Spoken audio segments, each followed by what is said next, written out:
어쩌다 어른이라는 프로에서 신경정신과 의사였던 하지연 교수가 이런 말을 합니다. 가끔은 그냥 멍 때리라. 가끔은 그냥 멍 때리라는 얘기예요. 묻지도 따지도 말고 의도적으로 아무것도 안 하기를 한 번은 꼭 가져야 된다라는 거예요. 뭐든 이유나 그거 없이 그냥 한 번 멍 때리는 공간을 만들어서 자기의 시간을 가져봐야 된다라고 얘기하면서 최소한 일주일에 3시간을 나만을 위해서 시간을 확보하라 라고 이야기합니다. 그 이유는 뭔가 삶에 미진한 것이 있고 정체되어 있거나 무리를 하고 있는 것 같으 그래서 숨이 탁 막힐 정도로 차오르는 느낌이 있을 때 그때 앞으로 나아가는 것보다는 잠시 멈추어 보라는 거예요. 나만을 위한 3시간 참 좋은 표현인 것 같아요.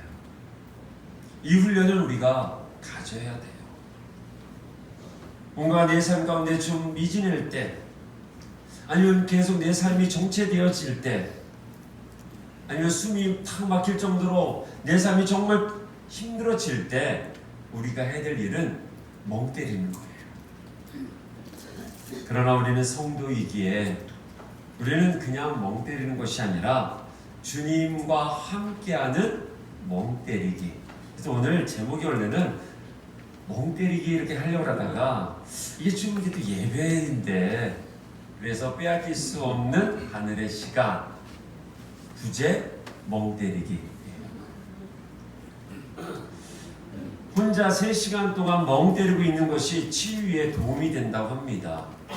그런데 나의 삶의 주인 되어 주시고 우리의 치료자 되시고 내 마음을 가장 잘 아시고 무엇보다도 나를 사랑하시는 그분을 생각하면서 일주일에 한 번 3시간을 주님 바라보면서 멍 때리기를 한다면 얼마나 좋을까요?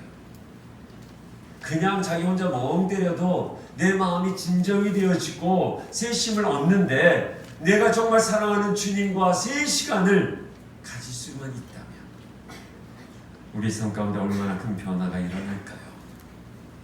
사랑하는 여러분, 예배는 바로 우리가 세상의 시간을 멈추고 주님께 나아가는 시간입니다. 세상의 근심도 내가 해야 할 일도 설령 이 시간 끝난 후에 내 인생의 가장 중요한 일들이 기다리고 있다 할지라도 지금 이 예배가 내가 가장 소중했던 그 어떠한 것도 비교할 수 없는 시간, 이것이 하나님의 시간이라는 거예요. 이 시간을 성경은 말합니다. 거룩한 시간이라. 성도 여러분, 세상 그 어디에 거룩함이 담보된 시간이 있습니까? 여러분들의 인생 가운데 거룩함이 담보되어 있는 어떤 만남이 있고 어떠한 이벤트가 있습니까? 없어요. 우리 인생 가운데 가장 거룩함을 담보하는 시간은 오직 하나, 예배밖에 없다는 거예요. 이 시간은 정말 거룩하고 신령한 시간인 거죠. 예배는요, 고단한 삶으로부터의 탈출구 같은 거예요. 세상의 냄새나는 욕망으로부터 거룩한 곳으로의 도피인 거예요. 하나님께서 우리에게 찾아오시는 시간이고 우리가 주님께 나아가는 시간이 예배예요. 그래서 그 속에서 뭐가 만나요? 인카운터. 하나님과의 이 아름다운 만남이 일어나는 것이죠. 신학적으로는 이렇게 표현합니다. 하나님과 우리가 약속한 시간, 절대자와 피조물이 약속하여 만나는 시간, 구원자와 고단했던 인생이 만나는 시간, 치유자와 상처 입고 연약한 육체가 만나는 시간, 그것이 바로 예배인 거예요. 그래서 예배는 쉼이 있고요, 회복이 있고요, 치유가 있는 거예요. 교회는 그래서 다른 것이 아니라 예배 공동체예요. 예배면 다 되는 거예요. 여러분들이 공적인 예배와 삶의 예배가 균형을 이룬다면 여러분들 안에 끊임없이 찾아오는 외로움과 힘듦과 고난이 온다 할지라도 그것을 이겨낼 수 있어요. 근데 우리 안에 어떤 것을 갖냐면 고난과 예배가 같은 꼴로 되어 있어요. 고난이 찾아오는 것과 내가 예배드림이 같은 선상에 있어요. 그러다 보니까 무게에 따라 예배를 선택할 때가 있고 고난을 선택해요. 아니요. 그 어느 것도 비교할 수 없는 것이 예배예요. 아무리 고난이 오고 힘듦이 오고 좌절이 온다 할지라도 변할 수 없는 시간은 바로 예배라는 것이에요. 이 시간을 여러분들이 나와서 주님만 바라보며 멍 때리는 시간, 저는 이것이 우리 공동체의 예배가 되어지길 소망합니다. 주님만 바라보며 멍 때리는 시간. 그래서 주님이 무슨 말씀하시는지 그 말씀을 기다리는 시간. 예배 곳곳에서 한 단어, 한 마디, 한 멜로디, 하나의 침묵 속에서 하나님의 메시지를 발견하여 기뻐하는 시간. 그것이 바로 예배라는 거예요. 은행에 돈을 맡기고 그곳에서 돈을 찾는 것처럼 예배는 우리의 소망을 주님께 드리고 주님께서 우리에게 또한 소망을 끊임없이 이자쳐서 주시는 시간. 그래서 한 주간 너무나 힘들어도 이 예배 시간에 나오면 어때요? 회복이 있는 거예요. 이게 예배라는 거예요. 이 예배가 무너지면 우리 박 목사님도 말씀해 주셨지만 한쪽도 무너질 수밖에 없는 거예요. 우리가 오늘 와서 하나님께 소망을 드리고 우리의 마음을 드리면 우리 주님께서는 그것을 어떻게 해요? 우리에게 또 끊임없이 베푸신다는 거예요. 이 거룩한 시간에 세속에 찌든 우리가 주님께 나와 은혜를 구하는 거 아니겠습니까? 이 신성한 시간에 우리의 손목에 찼던 세속의 시계를 풀어버리고 주님의 시간에 동참하는 것이 예배인 것이에요. 거룩한 시간에 힘들었던 인생들이 주님께 나와 은혜를 구하는 것이죠. 오늘 시편 우리가 읽지는 않았습니다. 시편 57편 1절부터 11절을 쭉 보면 다윗이 원치 않는 현실의 삶에서 도망을 칩니다. 어디로 가냐면 동굴로 피합니다. 그 속에서 다윗이 예배를 드립니다. 우리 함께 57편 1절을 한번 보도록 하겠습니다. 우리 함께 읽겠습니다. 시편 57편 1절 시작. 하나님이여 내게 은혜를 베푸소서. 내게 은혜를 베푸소서. 내 영혼이 주께로 피하되 주의 날개 그늘 아래에서 이 재앙들이 지나기까지 피하리이다. 아멘. 이 시편의 부제는 성경에 분명히 기록되어 있죠. 다윗이 사울을 피하여 굴에 있던 때라고 있어요. 지금 다윗은요 깊은 동굴에 숨어 있는 거예요. 석회 동굴에서 지금 다윗이 사울을 피해서 동굴 안에 들어가 있어요. 근데 다윗의 고백이 어떻게 나오고 있습니까? 내가 주께로 피하였나이다 했어요. 근데 지금 어디에 있는 거예요?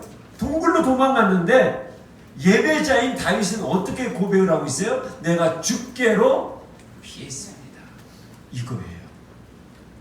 내 마음이 너무나 무너지고 내 안에 수많은 상처가 있고 내일 아침에 출근해야 될 그 직장이 너무나 힘들고 그 수많은 문제들에 내가 갈 수밖에 없지만 우리는 어떻게 표현해야 돼요? 내가 주께로 나아갑니다는 거예요. 이게 예배자의 자세예요. 다윗은 지금 몸은 동굴에 피해 있어요. 근데 영혼은 어디에 있다는 거예요? 주께 피해 있다는 거예요. 사랑하는 여러분, 우리의 삶은 여전히 동굴 같아요. 우리의 인생은 여전히 어두컴컴한 인생 같아요. 근데 우리의 영혼은 어디 거하고 있어야 됩니까? 주님 품에. 그렇지만 그곳에서 우리는 하나님을 찾을 수 있어요. 다윗은 지금 이렇게 고백하고 있습니다. 내가 주님께 피해 있는데요, 주님 날개 그늘 아래 내가 있으오니 나의 안에 있는 이 수많은 재앙들을 주님 막아주시옵소서, 지나갈 수 있도록 나를 피할 수 있도록 도와주옵소서 라고 고백하고 있는 거예요. 지금 다윗은 이 동굴이, 이 아픔이 있는 이 동굴이 하나님을 바라보는 시간이고 하나님만 바라볼 수밖에 없는 시간이 되어져 있는 거예요. 이것을 우리가 좀 전환해야 돼요. 우리가. 절망이 와요. 마음의 상처가 있어요. 여기서 끝나지 마셔야 돼요. 여기서 내 마음을 접어버리면 우린 영원히 주님을 예배할 수가 없어요. 아니요. 우리 박 목사님 말씀처럼 우리는 우상 숭배를 할 수가 있는 거예요. 지금 이 자리에 왔어도 내 마음이 열리지 아니한다면 우리는 우상 숭배를 하는 거겠죠. 사랑하는 여러분, 동굴 속에 있으십니까? 아직도 마음이 답답하십니까? 예. 그러나 그 자리를 어떻게 만드셔야 돼요? 하나님을 바라보는 시간으로 바꿔야 돼요. 힘들어요. 그게 쉽지 않아요. 장인이었던 사울이 지금 다윗을 죽이려고 하고 있는 상황이에요. 그 속에 나와서 지금 동굴 속에 있는데 마음이 편하겠습니까? 마음이 불편하지 않겠어요? 그런데 지금 다윗은 그렇게 말합니다. 지금 이 동굴이 어둡고 습하고 막막하지만 내 영혼은 주님께 피해 있습니다. 그러니 주님 나를 도와주시옵소서. 내가 주께 부르짖으니까 주님 나를 좀 도와주옵소서 라고 지금 하나님과 만나는 시간을 다윗은 가지고 있는 것이에요. 사랑하는 여러분, 사방이 막히고 나아갈 곳조차 모르고 있는 여러분들의 현실 속에서 우리가 해야 될 것은 바로 예배예요. 예배는 정말 힘듭니다. 정말 예배 드리는 것은요, 정말 내 마음을 쪼개요. 내가 스스로 하나님께 드려야지만 되는 것이에요. 한번 설교 중에 말씀드린 적이 있습니다. 제 안에도 이런 동굴 속에 갇혀 있는 적이 있었어요. 아버지가, 정말 의지했던 제 아버지가 췌장암 3기로 판명이 되어질 때 정말 힘들었어요. 30년 동안 한 교회에서 청소하시면서 교회를 그렇게 아름답게 가꾸었던 우리 아버지가 그 선한교회를 딱 은퇴하자마자 바로 췌장암에 걸린 것이 정말 하나님이 원망스럽고 하나님께 정말 실망을 했었죠. 그날이 토요일이었어요. 그때 토요 집회가 있는 날이어서 도저히 저는 설교자로서 예배자로 쓸 수가 없더라고요. 그래서 다른 부목사님에게 설교를 부탁하고 아버지 옆에 있었어요. 한두 시간 지나니까 저희 아버지가 힘을 내면서 저에게 이야기합니다. 윈 목사, 예배하러 가야지. 동굴 속에 있는 저에게는 아무 소리가 들리지 않았어요. 하나님이 원망스럽고 하나님 당신에게 실망했습니다라는 그런 원망의 소리밖에 저에게 나오지 않는 그때 저희 아버지가 하시는 말씀이, 민 목사 예배해야지. 너는 예배자잖아. 그때 제가 이야기했어요. 아니요, 저 예배드리지 않을 거예요. 설교 다른 사람한테 맡겼어요. 그냥 아빠 옆에 있을게요. 저희 아버지가 저에게 이런 얘기를 하시더라고요. 너 예배에 목숨 건다고 했잖아. 예배면 다 된다고 하는 사람이 왜 그래? 난 너에게 실망했어. 나 지금 안 죽어. 하나님이 어떻게 했을지 모르잖아. 너 예배해야 되지 않겠어? 사랑하는 여러분, 우리의 인생 가운데 반드시 우리는 동굴 속에 거할 수밖에 없는 그때가 올 것입니다. 그때 무엇을 선택하시겠습니까? 몸은 우리가 동굴 속에 있고 힘겹고 어렵고 고단하지만 좀 쉬고 싶고 좀 더 안락한 곳에 있고 싶지만 사랑 여러분, 여러분들은 예배자입니다. 하나님이 우리의 아픔 모르실까요? 우리의 힘듦을 모르실까요? 아십니다. 그런데도 불구하고 우리에게 요구하십니다. 아브라함에게 이삭을 요구했던 것처럼 너 나 예배할 수 있겠니? 네 감정 그것조차도 나에게 드릴 수 있겠니? 제물로 드릴 수 있겠니?